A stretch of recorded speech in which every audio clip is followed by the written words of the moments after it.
Hey everyone, how's it going? It is either way Randy Chavez coming at you today with a Veve OMI update video. Guys, if you're new, welcome. For not, welcome back. I love you all. Everyone say, where's Dashi? Where are you, Chavi? I'm currently in a different place, and Dashi is over in New York. Be back there at some point. Anyway, sorry for the hoarse voice. Just happened to be a little crazy today, the last few days. Anyway, we'll start off with OMI and then we'll go back into it. Commenting, liking, and subscribing is a free way to help support the channel. Non-free ways are Patreon, so smashing that super thanks button down below. So OMI's down about 2.8% on the day, down to 0005978. Had a buddy of mine buy a little bit more this morning. Only 303,000 in volume, so really not a ton over here. We are currently number 334. So when we go, I mean, I don't think things will really go down that much further. I'd really be hoping for like a 00055 or below just to kind of stack there. And we'll get into rumors in a second. Just kind of want to compare it to the rest of the market. Bitcoin only down about 1.2%. Ethereum down 4.2, BNB down 2.7, Solana down 5, which is actually better. It was down 12 before. Lido Stake down 4, Dogecoin down 6.7, Poundcoin down 5.5, Cardano down 4. So it's pretty much just kind of going along for the ride. The ride is unfortunately for a lot of people, it's just going down. However, I really like these prices. I like buying here. This is a gift. But again, that's just my opinion. There are rumors, like since we did have the new liquidity pool over on Base and people are doing that, I think the transaction is like 6 or 7 cents over on Base for gas fees, as opposed to being on Uniswap or Coinbase Wallet where they're like $30.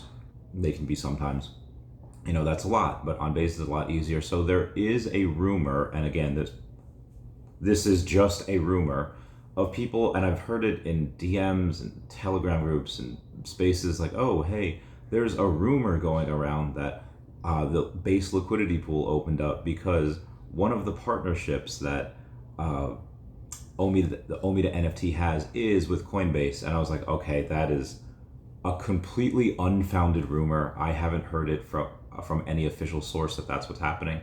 And I'm not saying that we wouldn't have some type of partnership like being on Coinbase. But again, we're not listed on Coinbase.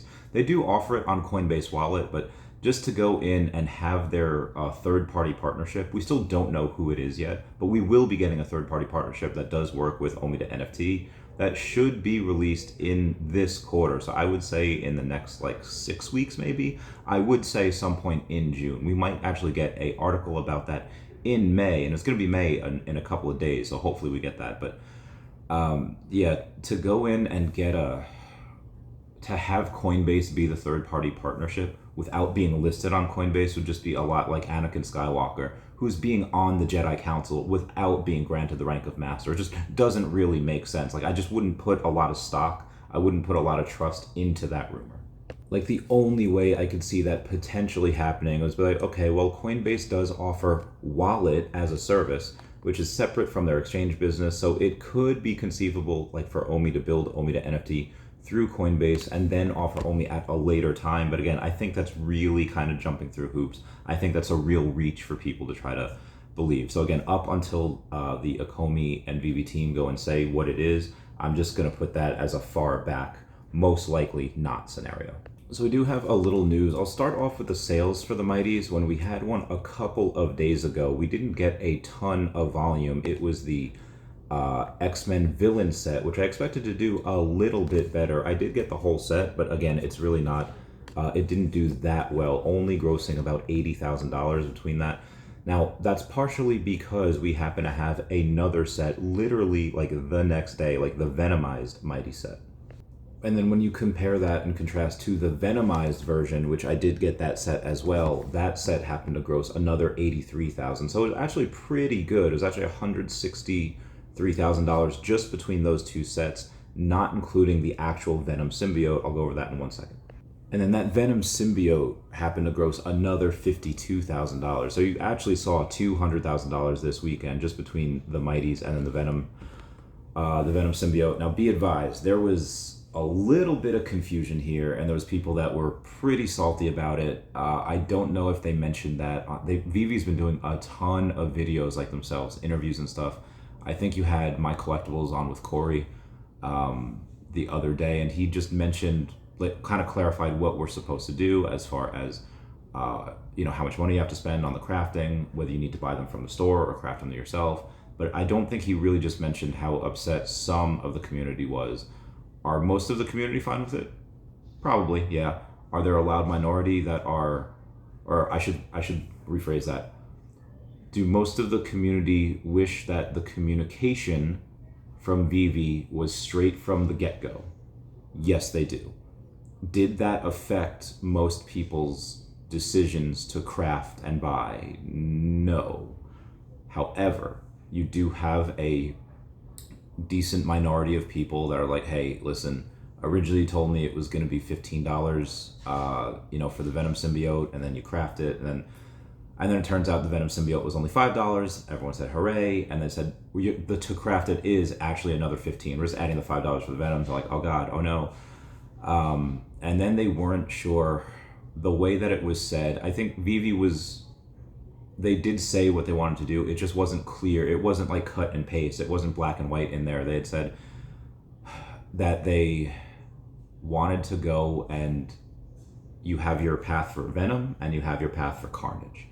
But it wasn't really clear what you had to do to get those. Did you have to craft them yourself? Like, did you have to take the Venom symbiote and the Marvel Mighty and craft them together in order to be eligible? Or could you just buy the crafted Venomized Mighties on the market? And it came out like yesterday that, yeah, you only have to buy them on the secondary market. Like, you don't have to be the one to craft them yourself. And that just would have saved people like a couple of dollars each. So people were, I don't think they were really super salty that they spent like the extra $8, on a new Mighty, and to craft it themselves as opposed to getting it on the exchange. It's just, I think they were upset about the communication.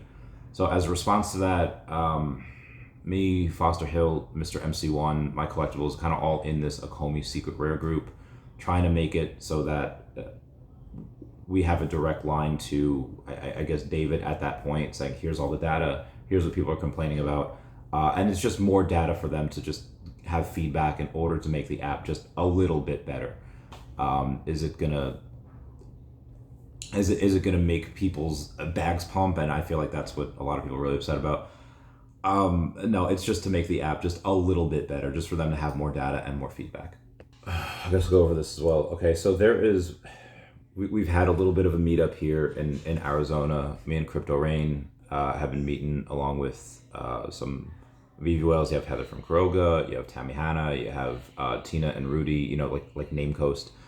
You have Veve Fam. You just have a bunch of Veve Fam here, and we've kind of been going over, like, and they've just asked, the normal questions, like, hey, when do you think we might get exchanges, like big exchanges, like Coinbase and Binance? And, be advised, guys, that, and again, they weren't snarky or anything. They just asked the question. But, when CZ had to step down, last year and got fined $4 billion with regulatory concerns that stemmed from how Binance operated in the US and that they don't cater to US users anymore. And then Coinbase is quite literally in an active lawsuit with the SEC, where it's alleged that they acted as a broker for unregistered securities. Obviously, I think that's all BS, but obviously neither of these things bode well, particularly when wanting to give any token additional scrutiny. Like, you don't want to have the OMI token go on the radar of the SEC. Because again, like, meme coins can do it because they don't promise any utility, they don't promise anything, they're just pump and dumps, and that's fine. SEC is not going to look at them. Most of them have like couple $1 million market caps. OMI, huge, $100 million market caps, and it just, the partnerships with Disney and everything, it's just not a good look to try to do something with an exchange that's in an active lawsuit. So until more regulatory clarity comes from the US, I don't know if we're going to get those anytime soon. But again, Akomi's main focus is ease of access to the token. So there's probably going to be one or two things that we get later this year as well. And just because Coinbase and Binance seems far off doesn't mean we won't get other exchanges throughout the year. And I don't know if you've seen any of those meme coins. A lot of those meme coins, yeah, they get listed, but then they get pump and dumped. OMI is obviously not that type of product. They're not that type of gal. Something that we also kind of discussed and we also gathered was like, okay, I know people are really missing those community updates. Guys, I don't have any control over that. I don't work for Veve. I don't work for Akomi. And they are two separate companies. Like if anyone asks Foster anything about Veve over on Twitter, he'll be like, "Hey, that's a good question. I don't work for Veve, but I could definitely pass that along." I mean, so I obviously they're married in so many ways, but just you know, I don't work for any of the companies at all. But the Veve updates are up to Veve. On Akomi's end, I think they will roll out stuff as features go live. As putting out an update X amount of months before an intended feature really results in because you have delays. It really results in people's patience wearing thin. Oh, you promised this X amount of months ago. Well, that was our intention, but then something happened, whether it's a regulatory update or coding errors, and the devs say like, hey, it was supposed to take 3 months, now it's taking 6 months. So that's why they don't really do a lot of those updates anymore. I'm just keeping y'all posted. Shout out to Energy that said made my 330th set with the Mighties today. That is just absolutely bananas. Gotta love him for that. Shout out to Mark Quinn that has now 3 million points at level 85. Just absolutely bananas. You've had Secret Rare Black Panther, which was people were buying it for like $1,200-$1,300. Now you have the last two sales, the last couple days were $679 and $779, I think. So people are getting a bit cheaper. And Low Mint Mick, that person who's controlling that account now, they've sold about half of those Black Panthers, and they have like 15 left. So the odds are that still might go down. Again, they could roll out OMI to NFT at any time. They could roll updates on Veveverse, other major partnerships at any time, and things could pump. So I'm not saying, oh, I guarantee you it goes down for the next like 3 weeks, 6 weeks, 8 weeks. Whenever we get OMI to NFT, whatever it is, I just think that's when things might pump just a little bit. Be advised, you need 1,470 collectibles to be in the top 500 wallets now. I got level 59, yay, huzzah to me. So Veve Comics goes and posts, there is a great disturbance in the force. Get ready for Star Wars month on Veve Comics. And there'll be a lot. They even said before, I'll go over it right now.